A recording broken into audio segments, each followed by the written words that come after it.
eingemischt.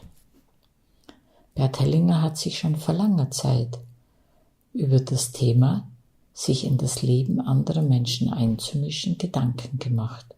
Und darüber hat er einen Text verfasst. Ich persönlich möchte sagen, dass ich des Öfteren auch von Bekannten und in den öffentlichen Nachrichten höre, wie sich jemand anderer einmischt in das Leben eines anderen. Was heißt das ganz genau?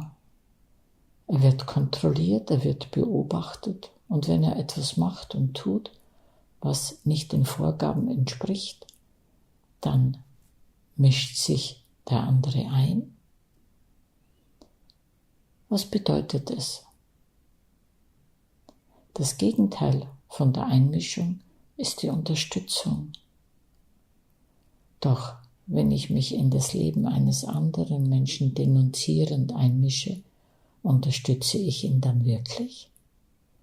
Was ist der Vorgang in meiner Seele? Ich denke, das ist, was am Ende zählt und was bleibt. Was geht in meiner Seele vor, nachdem ich mich in das Leben eines anderen eingemischt habe, mich dazu geäußert habe oder andere Möglichkeiten in Aktion gesetzt habe. Dazu jetzt schöne Gedanken von Bert Hellinger. Liebe Zuhörer, endlich sagen wir nach einer anstrengenden Woche. Was war in ihr so anstrengend? War es die Arbeit? Oder waren es unsere Beziehungen, wenn sich andere zu sehr in unser Leben eingemischt haben? Wie entgehen wir dieser Einmischung? Wie entgehen andere unserer Einmischung? Darüber möchte ich heute etwas mit Ihnen teilen. In was mischt sich jemand in der Regel ein? In etwas, das einem anderen gehört. Er mischt sich ein, obwohl er dafür keine entsprechende Leistung erbracht hat. Noch ist er bereit, für seine Einmischung die Verantwortung zu übernehmen.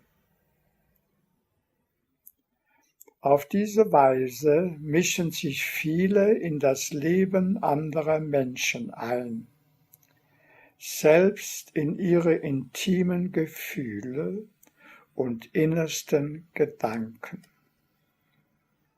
manchmal auch in ihre Gesundheit,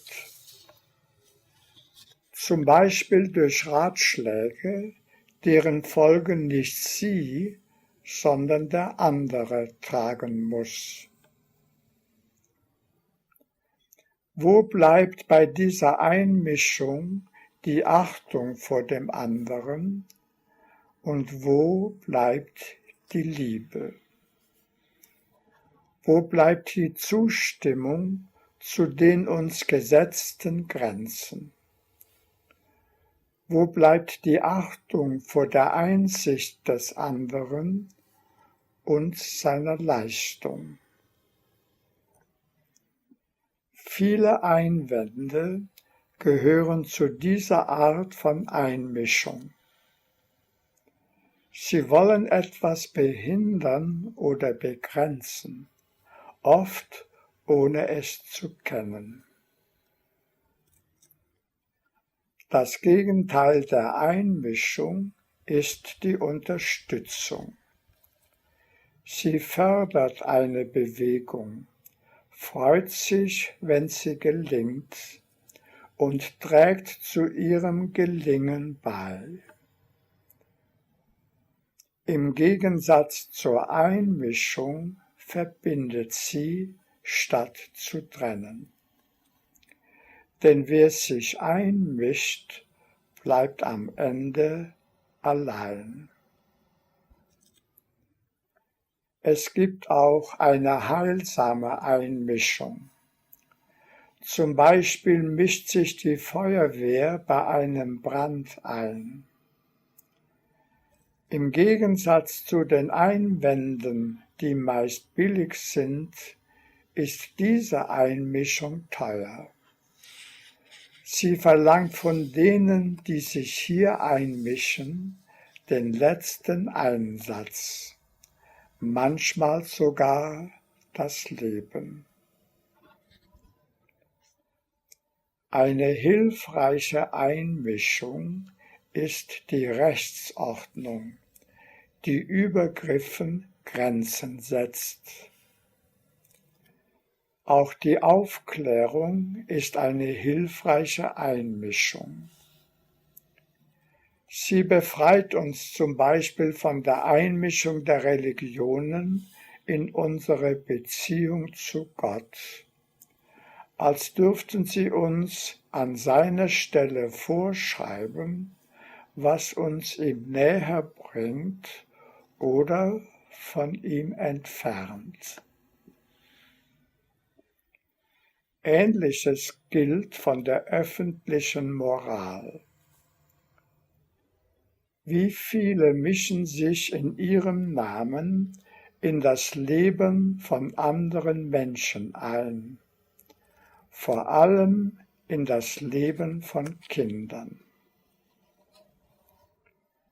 Wie bleiben wir in der Liebe, wenn wir der Einmischung entsagen? Auf einmal werden andere Kräfte frei, ursprüngliche Kräfte, wohltuende, schöpferische Kräfte bei anderen und uns.